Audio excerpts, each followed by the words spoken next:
David da Silva siap tampil lawan Bayangkara. Pelatih yang terancam tak bisa jalani Liga 1. Aturan baru PT LIB. Serta transfer terbaru dan daftar pemain asing. Assalamualaikum warahmatullahi wabarakatuh. Hai Rio Hotspot lovers, inilah Rio Hotspot untuk edisi kali ini. Tapi seperti biasa, sebelum kita lanjut ke videonya, saya tetap mohon dukungannya untuk channel ini agar terus berkembang dan bisa memberikan berita-berita informatif yang tentunya semoga saja bermanfaat untuk kita semua. Dengan cara klik subscribe, aktifkan juga notifikasi loncengnya, like, share, dan juga komen. Dan inilah Rio Hotspot selengkapnya.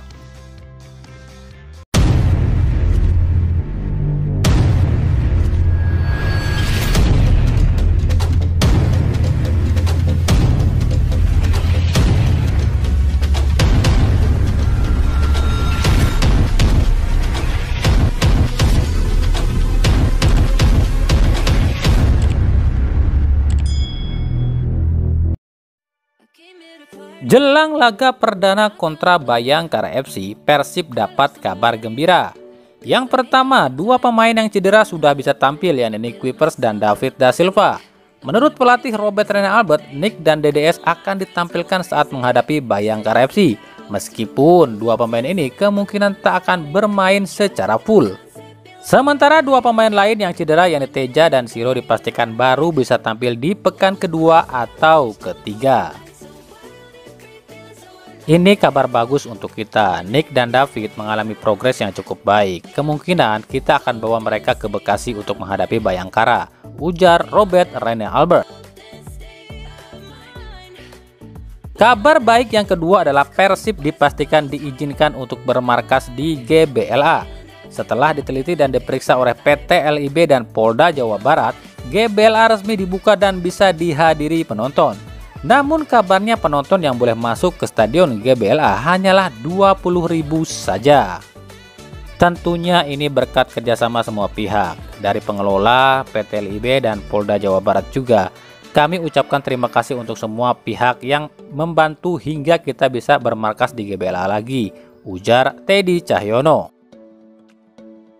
Yang ketiga adalah Persib tak perlu cari pelatih baru. Ya, hal ini terkait regulasi baru PT LIB, yakni tiap pelatih yang menangani tim Liga 1 wajib memiliki lisensi kepelatihan minimal AFC Pro.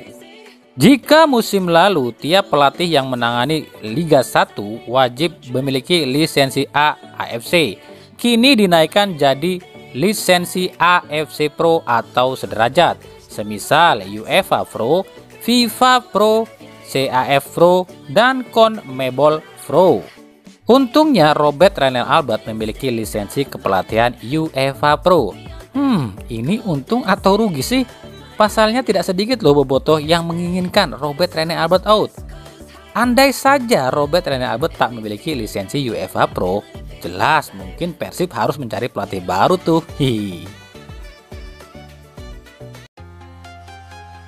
Nah, aturan lisensi kepelatihan minimal AFC Pro ini adalah salah satu regulasi baru yang diterapkan oleh PT LIB. Di samping regulasi lain, yakni tiap klub wajib mendaftarkan 3 pemain U20 di 35 pemain yang didaftarkan. Dan wajib memakai minimal 1 pemain U20 di tiap laga, meskipun tidak bermain full tim. Nah, sejauh ini hampir semua tim punya ya pemain U20. Tapi apakah ada 3 di tiap klub? Yuk kita lihat. Bali United ternyata cuma punya 2 pemain U20, yakni Komang Ariantara kiper berusia 18 tahun dan Made Tito gelandang berusia 18 tahun. Jadi berarti Bali harus cari satu lagi ya. Madura United juga punya 2 pemain U20, yakni Karisma Ramadhani kiper berusia 18 tahun dan Ronaldo Kuate penyerang berusia 17 tahun. Jadi Madura pun harus cari satu lagi. Bagaimana dengan Persebaya? Nah, kalau yang ini udah pasti banyak ya pemain mudanya. Totalnya ada 8 pemain di bawah usia 20 tahun. Itu udah dikurangin ya sama yang dipinjamin.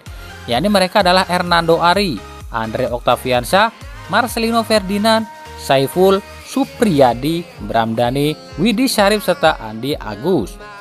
Persik Kediri punya 5 pemain U20, yakni Jiwa Herlando, kiper berusia 18 tahun, Jean Aronggar, bek berusia 20 tahun, Randy Juliansyah, striker berusia 19 tahun, Kelly Schroyer, winger berusia 19 tahun, dan Sultan Ziko, striker berusia 20 tahun.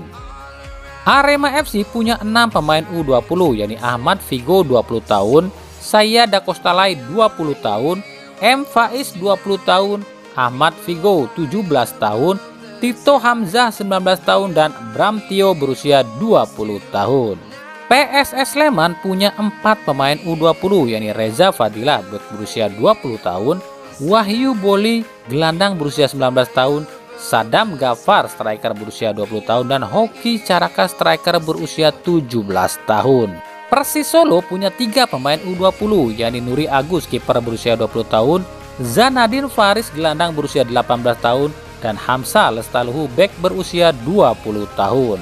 PSIS Semarang ini yang mengejutkan, meskipun dihuni pemain-pemain muda, ternyata PSIS cuma punya 1 pemain U20, yakni Kartika Vedayanto yang berusia 20 tahun.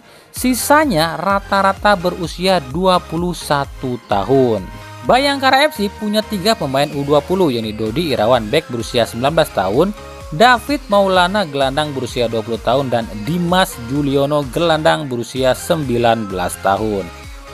Dan ternyata Persija Jakarta lah yang memiliki pemain U20 terbanyak, yakni ada 12 pemain. Mereka adalah Cahya Supriyadi kiper 19 tahun, Adam Arido kiper 18 tahun, M. Ferrari bek 19 tahun, Widiansyah bek 20 tahun, Barnabas Sobor bek 19 tahun, Frankie Misa bek 18 tahun, Rio Fahmi bek 20 tahun, Ginting gelandang 18 tahun, Bright Fatari striker 20 tahun, Doni Pamungkas gelandang 17 tahun, Raka Cahya gelandang 18 tahun, dan Alfreyanto Niko winger berusia 19 tahun. Persita Tangerang memiliki 5 pemain U20, yakni M. Darmawan kiper berusia 20 tahun, Rifki Dwi gelandang berusia 19 tahun, Flavio Cameron gelandang berusia 20 tahun, Imam Zakiri gelandang berusia 20 tahun, dan Jack Brown striker berusia 20 tahun. Persikabo punya 4 pemain U20, yakni Alfi Bahrani bek 19 tahun, Giovanni Renaldi gelandang 19 tahun, Ali Koroy winger 20 tahun, dan Bintang Berlian winger 18 tahun. Persib Bandung punya 9 pemain U20, tapi mungkin semuanya tak akan didaftarkan ya. Mereka adalah Kakang Rudianto bek 19 tahun, Abdul Hafiz bek 18 tahun, Bayu Fikri bek 20 tahun, Robi Darwis gelandang 18 tahun, Dias Dewari gelandang 18 tahun, Beckham Putra gelandang berusia 20 tahun, Ajikri Fadilah gelandang 19 tahun, Ridwan Ansori striker 18 tahun, dan Ferdiansyah winger berusia 19 tahun. Borneo FC punya 9 pemain U20, yakni Pualam Bahari kiper berusia 20 tahun, M. Ilham bek berusia 19 tahun, Fajar Faturrahman bek berusia 20 tahun, Komang Teguh bek berusia 20 tahun, Muslihudin gelandang berusia 20 tahun, Ahmad Harjito gelandang berusia 20 tahun, Arya Gerian gelandang berusia 20 tahun, Rabani Tasnim striker 19 tahun, dan Aditya Pratama striker berusia 18 tahun. PSM Makassar punya 7 pemain U20, yakni Ardiansyah kiper berusia 19 tahun, Renaldi bek berusia 19 tahun, Edgar Amping bek berusia 19 tahun, Raihan gelandang berusia 18 tahun, Rafli Asrul gelandang berusia 19 tahun, Asraf winger 19 tahun, serta Sananta berusia 19 tahun. Barito Putra punya 6 pemain U20, yakni Hermawan kiper berusia 19 tahun, Felix Kamuru bek berusia 16 tahun, Bagas Kapa bek berusia 20 tahun, Aditya Dava gelandang berusia 18 tahun, Abdul Jailani gelandang berusia 20 tahun, dan Berry Santoso striker 18 tahun. Dewa United punya 3 pemain U20, yakni Theo Numberi gelandang berusia 20 tahun, Subhan Fajri winger berusia 19 tahun, dan Patrick Kalon striker berusia 20 tahun. Dan Rans Nusantara FC punya 3 pemain U20, yakni Fikri Entong kiper berusia 20 tahun, Ilham Nul Zikrak gelandang berusia 19 tahun, dan Fadila Akbar, gelandang berusia 20 tahun. Nah, lalu bagaimana dengan lisensi pelatih? Ada siapa aja sih pelatih di Liga 1 yang memiliki lisensi minimal AFC Pro ini? Inilah daftarnya. Bali United, Stefano Cugura, sekarang sedang kursus lisensi FIFA Pro ya. Madura United, Fabio Lefundes, lisensinya UEFA Pro. Persebaya, Aji Santoso, lisensinya adalah UEFA Pro. Persik Kediri, Javier Roca, lisensinya adalah CONMEBOL A, jadi masih kurang ya. Arema FC, Eduardo Almeida, lisensinya UEFA Pro. PSS Sleman, Seto Nurdiantoro, lisensinya UEFA Pro. Persis Solo, Jackson F. Tiago, lisensinya UEFA Pro. PSIS Semarang, Sergio Alexander, lisensinya adalah CONMEBOL A, masih kurang ya. Persita Tangerang, Alfredo Vera, lisensinya CONMEBOL A, masih kurang ya. Bayangkara FC, Widodo Ceputro, lisensinya UEFA Pro. Persija Jakarta, Thomas Doll, lisensinya UEFA Pro. Persikabo, Jajang Nurjamal, lisensinya UEFA Pro. Dewa United, Neil Maizar, lisensinya UEFA Pro. Rans FC, Rahmat Darmawan, lisensinya UEFA Pro. Persib Bandung, Robert Rene Albert, lisensinya UEFA Pro. Borneo FC, Miliomir Cecilia, lisensinya UEFA Pro. PSM Makassar, Bernardo Tapares, lisensinya UEFA Pro. Dan Barito Putra, Dejan Antonik, lisensinya UEFA Pro. Jadi ternyata ada 3 pelatih yang saat ini yang kemungkinan akan kena teguran dari PT LIB, yakni Javier Roca dari Persik Kediri, Sergio Alexandre dari PSIS Semarang, dan Alfredo Vera dari Persita Tangerang.